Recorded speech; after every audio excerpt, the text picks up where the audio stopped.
पहा मित्र, 5 वर्षापूर्वी योगेश व आनंद यांच्या वयाचे गुणोत्तर 4:5 होते. आज योगेशचे वय 21 वर्ष असतात. आणखी 3 वर्षानंतर आनंदचे वय किती? कसं करा? तर पहा, मी काय करून पहिले दोघांचे गुणोत्तर घेऊन घेतो. योगेश आणि आनंदचं.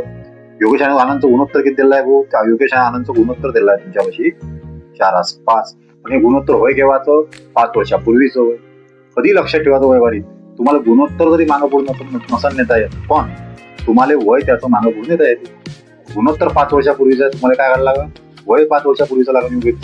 योगेशचं वय दिलंय तुम्हाला आजचं 21 वर्ष. वजा 5 करा. 21 वजा 5 केलं तर 16 भेटलं मध्ये 5 वर्षापूर्वीचं वय. मग असं म्हणू शकत नाही मी 4 म्हणजे जर 16 तर 5 म्हणजे किती हे काढायला लागेल.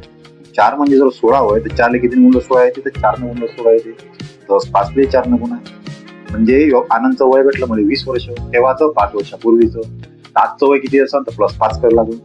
त्या +5 केले. आणखी मला विचारलाय 3 वर्षानंतर तर आणखी 3 ऍड करायला लागेल. आणखी 3 ऍड केले. आन्सर काय आलं माझ्या? 28 वर्ष. ऑप्शन कोणतं भाऊ? पहिलं. तर व्हिडिओ आवडला असेल तर लाईक करा, सबस्क्राईब करा.